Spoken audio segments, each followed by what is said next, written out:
I want to talk about the Alabama defense for a little while. I went and watched that Middle Tennessee State game and tried to, gather as much information and data as I could from it. One of the things that I found that Middle Tennessee State did, you guys are probably going to think that I sound like a broken record here because I went over this yesterday, but I was talking about how Rice had a lot of success using this concept versus Texas using empty formation. It was the only thing that worked because they completed like 85% of their passes versus Texas out of empty. Their only touchdown for Rice came out of empty formation. Oh, but that was a great catch by McCaffrey. It was a really good catch. He got hit hard. Yeah, he actually ended up, I thought they dislodged the ball at first, but he ended up having crossing the plane already. So Rice, the only thing that they could have success with, the only thing that they were able to consistently move the ball with was the empty formation. That was the concept that they used against Texas. Well, Middle Tennessee State did the same thing against Alabama. They completed over 76% of their passes versus Bama. It was the only thing that really worked versus Bama. They actually, how about this? Middle Tennessee State had 13 first downs in the game. 8 of them came out of empty formation.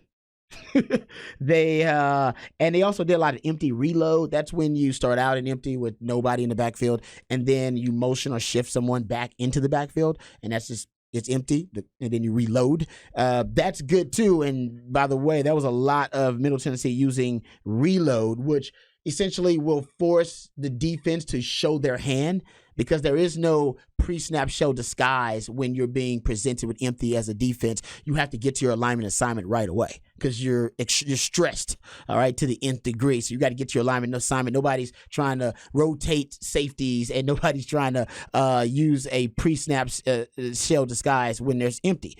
But once the defense shows you what they're doing, then you reload and put somewhere in the backfield, and then you have an idea about exactly what coverage they're running pre-snap. So that's a lot of reason why you'll see teams reload with the empty. What's your sense on Sark here? Because, last year at home with the home crowd, he came out guns blazing, right?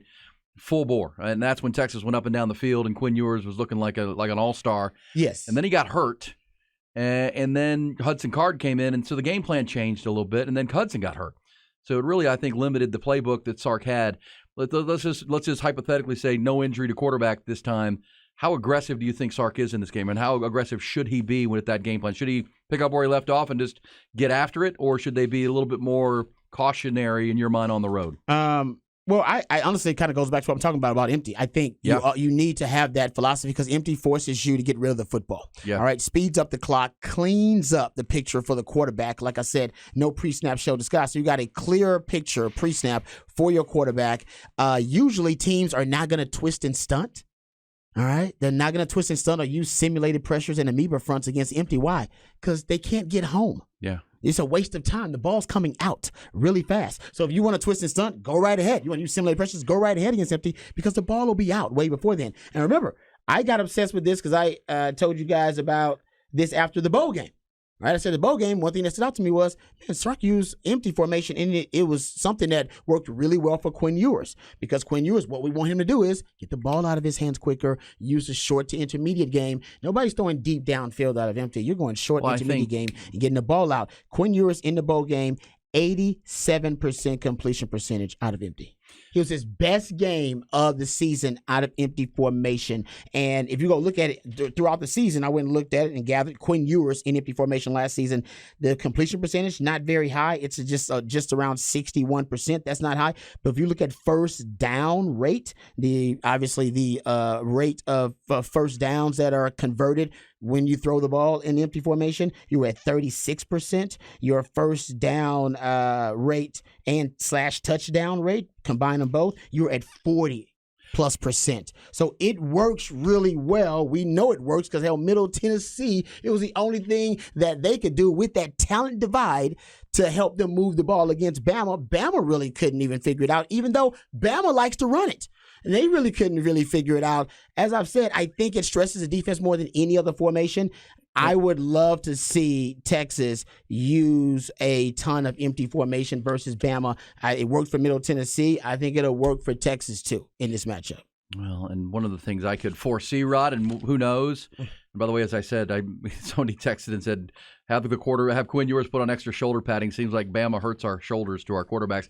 Yeah, I mean, I said, protect him. I said, regardless of, the last 2 games against Alabama, Texas lost their quarterback in the first quarter, is why Texas fans have a little, PTSD from that, because Quinn got hurt last year, and of course, Colt in the national title game. Colt, and then I believe the Quinn one was a play action pass. Yeah, where he kind of turned, if I'm not mistaken. Yeah, it was Dallas Turner that drove him into the ground. Drove him into the ground. Yeah. Well, so I love what you say there about Quinn. I agree with you 100%. Quick throws that clear the picture for him. Yes. That's important for any quarterback, but certainly for this quarterback, because until he proves he can go through progressions against a murky picture and not just look like he's a little bit lost there. We need to see that. But what if think about this scenario, Rod, where you come out in one running back and Ja'Tavion Sanders, what's that, 11 personnel? Mm-hmm. And then go to the spread out of that, right, with one of your running backs that's a dynamic receiver, and then you go tempo. That's what I'm saying. Like, then you go quick, and then you could always, if you convert a first down, now you can tighten up a little bit, bring J.T. Sanders back in line and run the ball. It's a great point, and it's a great way, since we know they got injuries in the secondary, right? Yes. They got a nickel that's hurt. Was it Malachi Moore? And they got a safety, Jaden King, that's hurt. They're going to be day-to-day. I imagine one of them will end up playing, if not both of them. Those are 2 seniors. Exactly, right? Exactly. You're talking veteran about guys, players. Air traffic controllers back there who are making audibles, part of the communication center back there for Alabama, and I think you need to attack that. So if they are playing, that means they're not 100%. They're already dinged up, all right? And if they aren't going to play, that means you got a backup in there who are basically playing for seniors, all right? You talk about seniors, guys who are veterans who probably are not as experienced and are not as savvy as those veterans are, so I would attack them early. And a great way to do it is, like you said, you go 11 personnel, 1 back, 1 tight end. You put the tight end and the running back out at what they call the number 1 spot. That is, you count from the sideline in when you count receivers. So the number 1 receiver, so the ones that are the closest to the sideline, and then you put your best featured guys, your X-Man, your A.D. Mitchell, your Jay Witt, put them inside. And then you're attacking safeties, linebackers, and nickels. And if they want to move their corners inside, great. Move your corners inside. That's cool, because I need to know that. If you're going to move Kool-Aid McKinstry inside and have him shadow X-Man and have them shadow other guys, that's also good, because it takes them out of their comfort zone, because now Kool-Aid McKinstry, he's in the slot with X-Man with a 2-way go. I'll take that, because that helps us. And also, I need to know if your corners are going to travel. That's great. That means I can find matchups elsewhere with J.T. Sanders, move him around. He's going to have a linebacker on him or a safety on him. So either way, it's going to clean up the picture and allow you to manipulate matchups. That's what you want to do. One other good news note from Texas. Our friend Justin Wells over at Inside Texas reporting that Cole Hudson was back running with the ones yesterday. He didn't play in game 1.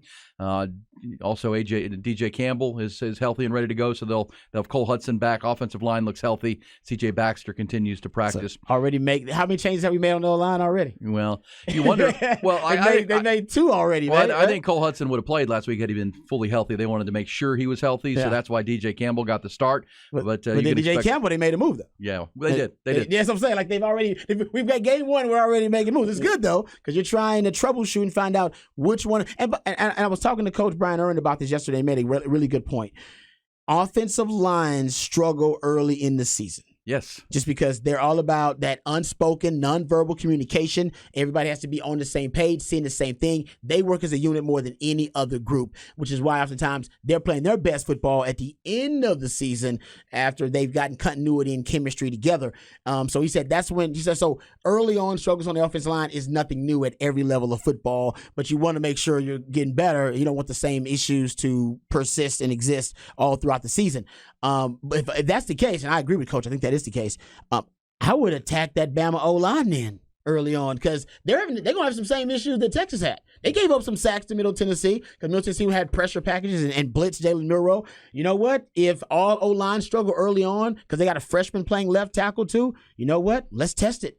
Let's do our own twist and use our strength against. That's our strength right now is D-line to protect. Yeah, and when I say we, that's their. That has to be where they're thinking. Our strength is this group and Jalen Ford. Let's be extreme with it. Let's force the issue. And we like our secondary too against a group of receivers that aren't Jerry Jeudy and Henry Ruggs and Jalen Waddle. Hey, we'll come back. There's Rod's rant. Good stuff right there. Go empty and then go tempo. Good game plan for the Longhorns. Get the ball out of Quinn's hands. We come back and keep him upright, by the way.